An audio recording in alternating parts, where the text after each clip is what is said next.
Autism is really one of many disorders that fall under the heading pervasive developmental disorder or autism spectrum disorders. And all of these disorders have in common features of impairment in social interaction, communication, and behavior. When you hear the term autism spectrum disorder, the term is being used to refer to multiple disorders, specifically autism, Asperger syndrome, Rett syndrome, childhood disintegrated disorder, and pervasive developmental disorder not otherwise specified, which means I have some but not all of the features of one of the other disorders. So it's 5 disorders. But autism spectrum disorder can also refer to the continuum of involvement within the diagnosis of autism, meaning that some individuals with autism can be quite impaired and some individuals with autism can be very mildly impaired. So in a young child, in a 2 or 3-year-old, I think it's impossible to predict what the future holds for that child or what this diagnosis means. There's a range of involvement that the child might have as they get older. They might be a child who's very verbal, very fluent, very intelligent, learning in school, and for practical purposes, indistinguishable from their peer group. Or they could be a child at the other extreme end who remains completely nonverbal, is severely cognitively impaired, has severe developmental disability and lifelong dependency on outside help and support. And then there's everything in between. And that's the mystery of this diagnosis. We don't know why some children progress to the point where they are indistinguishable from their peers, and why some children with access to the same intervention, therapy, and support, or maybe even more intervention, therapy, and support, don't make the same gains or have the same rate of progress and continue to have significant impairment.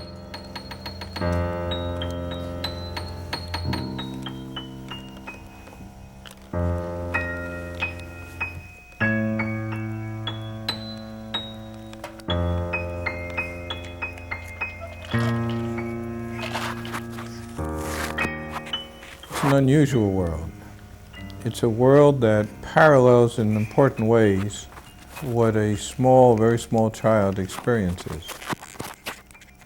The world for children like Jack begins very close to the body and does not extend from the body in the way it does for typical kids. Many children with autism, for example, literally do not know what they are seeing. They cannot spot an object that's 20, 30 feet away from their bodies. The object does not have meaning. For many of the children, the objects only have meaning when they're directly, physically involved with it. So a cup has meaning as they hold the cup or as they drink from it. But if you put the cup upside down, it might lose all its significance. Many of these kids have the need, for example, when they go into new space, to define that space for themselves by running back and forth, and in that way establishing for themselves the reality of the space that they're in. Only gradually, as they start to develop, does space become defined for them in a way that allows them to leave a familiar place and come back to it again. Another striking thing has to do with the way in which they process information. Their sensory systems do not work the way the sensory systems of typical kids do. Most of them have some problem tying in audition, what they hear, with what they see. The two are somehow disconnected. And also disconnected is the impulses or the feedback that comes from moving their bodies.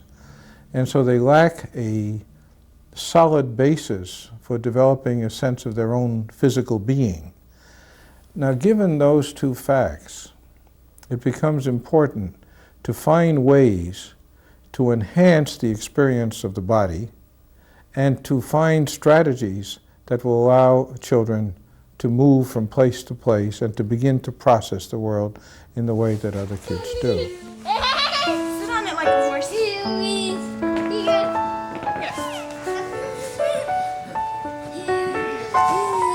Oh, that's nice.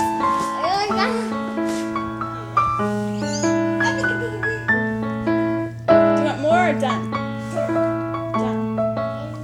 It's generally accepted that early and intensive intervention has a significant impact on outcome, and that we can significantly improve prognosis or outcome if children are started in intervention at a young age, and if that intervention is intensive. That doesn't say which type of intervention it is, but that it is intensive, that they get a lot of it. So that we know that that can bode well for prognosis. But beyond that, it can be very difficult to look at a child at 2 or 3 and say, we know you're going to have a good outcome. Now, in a young child, in a 2 or 3-year-old, if they're already very verbal and have gained language, and if they're using language for functional purposes, they're not just saying things, but they're saying things with intent to communicate to somebody else, then that child is a child who tends to do better. We know that early, if we get to see early evidence of joint attention, the child who is seeking out the attention of other people, I need your attention to what I'm doing, I need you to be aware that I'm doing something, then that's a child who can tend to do, who seems to do better, who seems to do well. But beyond that, there are factors over which we have poor understanding or no control. There are genetic factors probably. The difference in outcome also speaks to these varying phenotypes, or the different types of autism. Autism being one word that describes probably many, many different types of children, and we have a very poor understanding of why that is, why there's so much variability amongst individuals, all of whom have autism. Jack, why do you think the word autism scares so many people? Hey! The term literally means self-involvement or locked into one's own experience. The term is scary because until fairly recently, it was felt that these children had a very poor prognosis.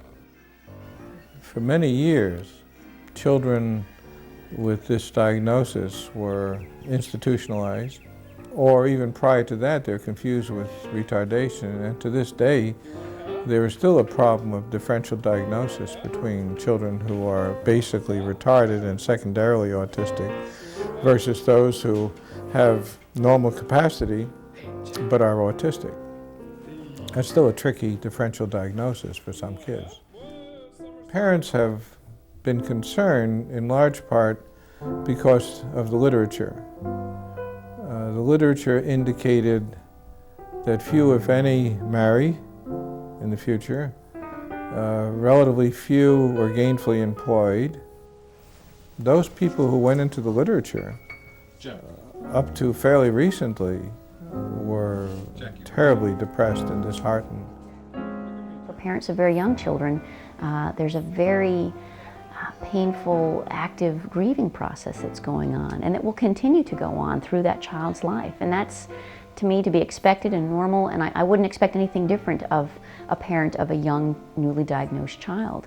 And it is amazing to see how parents transform over time, and how a parent's transformation in their hopes and expectations and wishes for their child, how that influences, I believe, their child's progress and outcome, and how, you know, of course, it all starts with a family and with a parent, and how they accept their child as who they are, especially as time passes. It's different for every family, and that's what's so amazing working in this field, is to see how each family deals with change and with progress and with the passage of time, and possibly with re-grieving when the child has not met a goal or an expectation, or a certain period of time has passed, an age at which we're painfully reminded that our child isn't going to kindergarten just like his peers might be, or going to the prom, or learning to drive. But it's fascinating to see how different parents integrate all those feelings and then come to a point where it doesn't matter anymore. It's my child, they're who they are, and I wouldn't change anything about them now that we've been on this journey together.